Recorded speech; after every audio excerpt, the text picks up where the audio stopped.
Ghana has all the components for a life of luxury, yet it's all wrapped in, well, and it really doesn't matter your circumstances, whether you're sitting on a bag of money for investment or you're coming with a bag of change and the faith of a mustard seed. Ghana will test your grit. So if you're thinking of moving to Ghana to escape the grind and the trap of a Western life, just know that you may be escaping the trap to step into the abyss. Because the truth is, there is no soft life in Ghana. A developing country is for developers. Whew. Did you think I was gonna stay in the UK in October, in the winter, after all this sacrifice? Bruh, I just had to re-up. So in order to move to Ghana, in order to move to a developing country, you have to be prepared to sacrifice. England, the USA, Canada, I'm sure they all have their. However, to adjust from that you're used to coming into something that is completely new in regards to infrastructure, in regards to customer service, when it comes to procedures and laws and protocols that may feel foreign to you, you really have to be willing to kind of like sacrifice what you want for what you need. So don't take this decision lightly, deciding to move to Ghana, deciding to move to a developing country.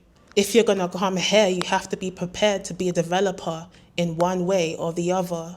Let's get into the type of developers that there are. So you can be a developer for self, or you can be a developer of a business. And I'm sure both of them can all merge and you can do both simultaneously, but you have to realize which one is most important. And it's good to do it first. None of these developers are wrong. So let's get into the self-developer. Someone who's came here to realign with their roots, to connect to their ancestry. Someone who's come to heal their traumas, their wounds from their ancestral lineage, and to basically immerse themselves in a environment where people look, move, and feel more connected to you. When you move to a country like this, you have to realize that, people are going through true hardships. And as much as colonialization affected you and your ancestry, don't think it didn't affect the motherland too. You have to prepare emotionally, spiritually, and culturally. You're more than likely going to experience an extreme amount of solitude in the beginning of your moving process. Integration takes time and effort. And you will have to develop thick skin. You see, we were not the only ones that were affected by the colonialization process.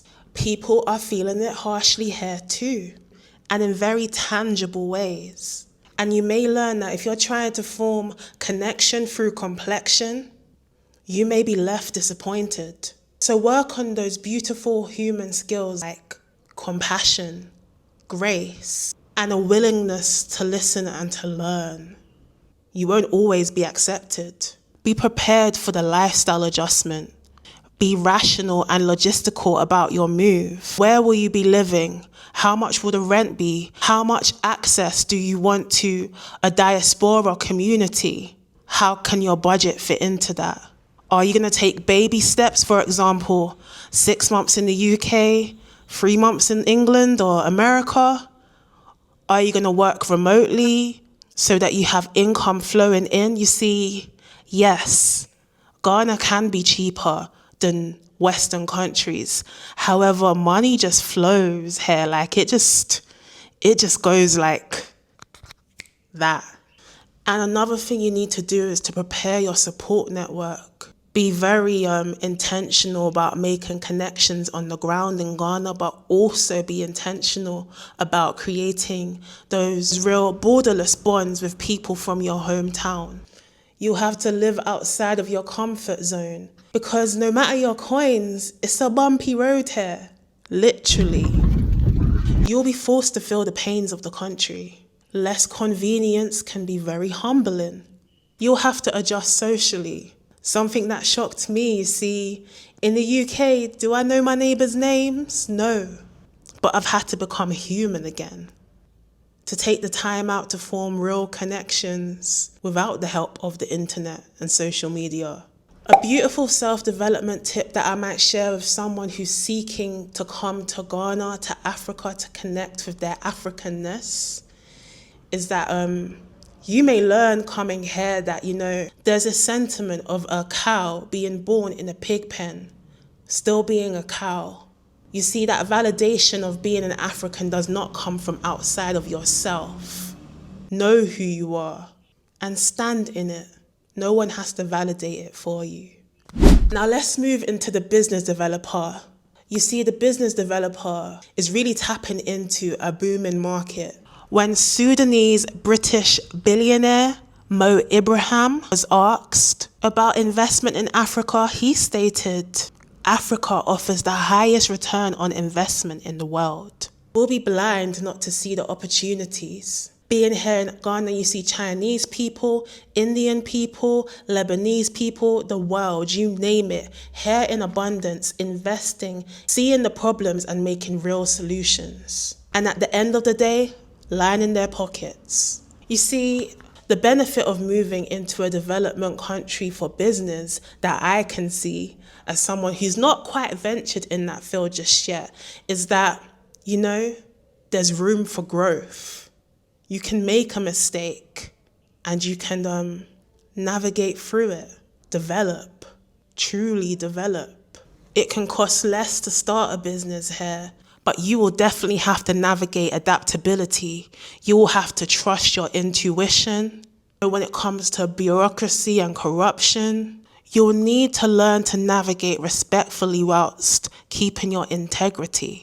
When it comes to local employment, creating employment opportunities for people, be good.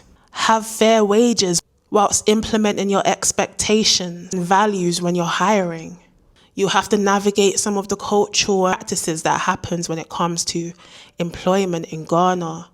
I've gone to shops here and seen people sleeping at the desk, on their phones. You'll definitely need to create accountability systems and create your own efficiency standards. Another thing that you will have to navigate is the cultural differences when it comes to how you negotiate or collaborate with people. So if you're moving to Ghana or a developing country, come as a developer. Identify your goals. If it's business, what impact are you going to make? If it's personal, what are you healing? When it comes to preparation for business, how are you going to prepare legally, strategically, and financially? And with self-development, how will you prepare financially too?